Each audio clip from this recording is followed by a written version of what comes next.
There was a time when the moon goddess, Amakairen, loved all.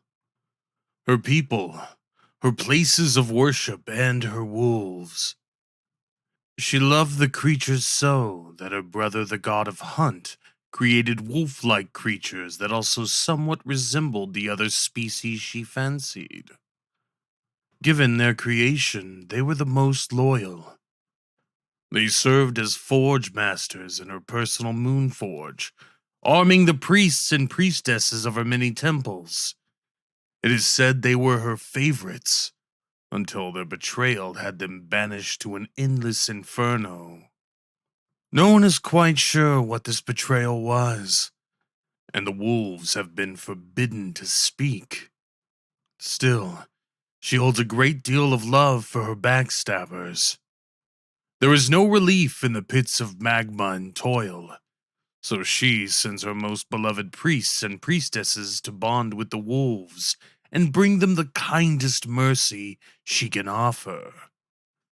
A simple drink of water. You have trained for years and years now. You've marched this ashen path strewn with molten iron and diamonds, long since smashed to nothing many times over. You've meditated close enough to the flame for the giants to catch and remember your scent. You had shown submission to the terrifying castle-sized shadow that was their alpha. Now, it was your first day with him. First day on the job. And the magical pitcher of water, despite being blessed with weightlessness, feels like a boulder. You reach the molten cliffsides and let out a howl to calm him. The pitcher shakes in your hands as you wait. Wait for him. The wolf, your wolf, rises from the abyssal river below you. His eyes stare you down, and his ears are parted slightly to either side. It strikes you that the hammer he lowers is the size of the temple itself, nearly. And by then, he's shrunken down to a somewhat more manageable size. His snout twitches as he takes in your scent. You both know you are new, and his ears twitch a bit, as though he is uncertain. You kneel, focusing on him, and offer the pitcher with your head bowed in respect. Though your hands shake and your ears throb in this howling inferno of grunting, toiling work, and suffering, you are practiced enough now. He tentatively pushes his snout forward and into the cool drink, not masking his desperation very well. As he slows his pace, he presses a bit closer, and a tuft of his abyss-like fur with etchings of gold lodestone in it gets under the handle, and you feel it burn your hand. You manage not to jerk away, but the wolf still moves back. You wait. No growling. And then set the pitcher down and check your hand. It's now an angry red, and you can feel the skin throb. You look to your robes. Perhaps you could tear a bit off, wrap it, and finish the ritual. You can't keep him waiting long, especially given the tales of priests and priestesses that did not quench their forge wolves. You begin to grab at the hem of your robes when the wolf speaks. Your hand. A noticeable shift happens when he speaks. You jolt, having not realized he could. Having not realized any of these bestial men could ever understand you. The gods stir above, and you still. The wolf does the same, quieting for a moment, until things calm. Your hand. He whispers it this time. The ears of his brethren twitch, and you see a few nervous glances, but none of them raise an alarm. You shake off your disbelief and nod to show you understand.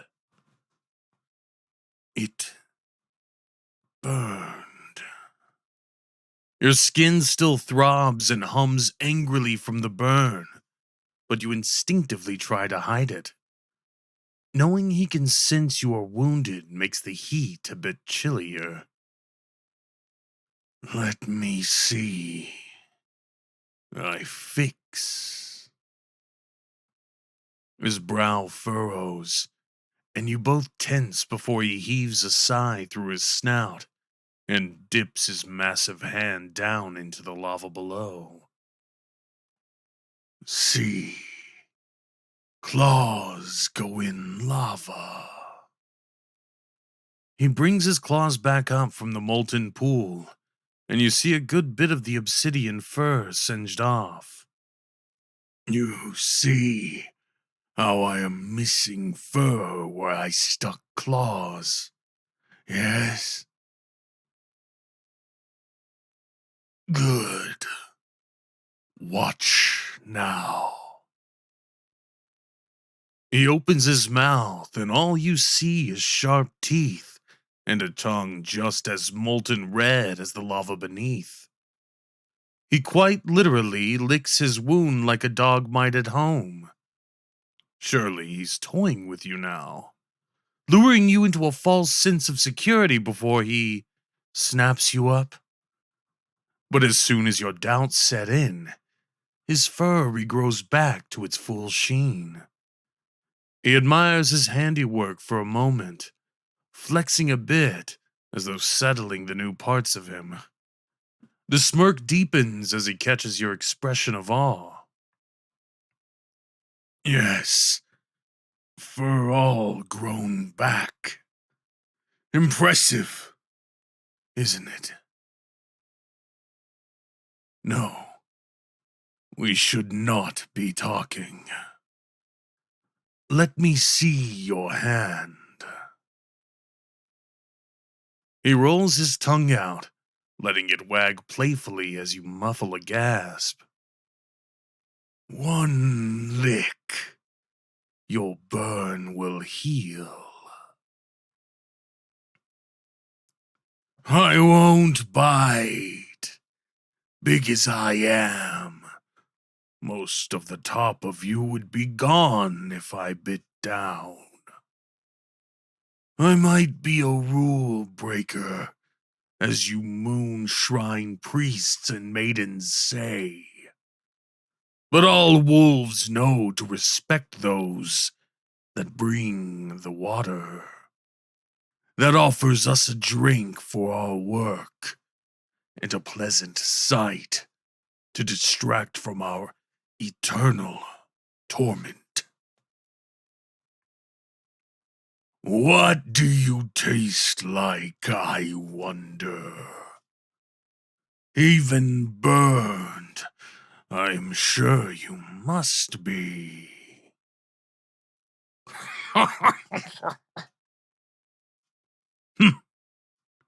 As I said, I don't intend to eat you. I respect you, like the drunkard respects the artwork locked in a glass before him. Now, offer me your hand. Wolves trust, so must you. With some hesitation, you offer your burned palm forward, head bowed. Heat flows off of him, and where you expected to find the stench of charred fur, his musk is much more like a campfire in a lush, living forest. His tongue inches closer to your palm, and you brace for yet more burns, but instead, feel a sting like aloe. He rolls the jagged surface of his tongue along your palm carefully, almost chasing the star lines in your palm. No matter your whimpers or protests, he remains stoic and patient. but he's enjoying it a little too much, given that twinkle in his eye. There we go. Sorry for the extra mess. As promised, your burn heals within mere moments. You marvel and forget yourself, breaking the same rule as your pack bond. His ears go back briefly, but he keeps some of that stoicism. Priests and priestesses should not speak to us. It is one thing for us to speak at you, but do not speak to apologize either, please. As for your question, no, we cannot just heal anyone like that. The powers the goddess let us keep, the ones that can only help, we can only give to those who trust, who we trust. He nods at your nod. You raise the pitcher to him once more and he finishes his drink. The tension lowers, and you note some of the other wolves whispering among themselves. As he lifts his head, you bow yours. He huffs in acknowledgement and begins to rise back to his full height before he pauses, eyes studying you. He smirks as you catch his gaze and murmurs a parting. I look forward to being able to look at you again soon, Amakarin, to the moon goddess. You exchange bows once more, and he rises with a groan. His proud shoulders hunch under the weight of the tower-sized hammer he lifts as he vanishes back into the inferno. His brow is set, and he scowls once more. But his colossal tail does wag a bit before he disappears behind the curtains of molten flame, and you are taken back to your realm. To be continued? Maybe.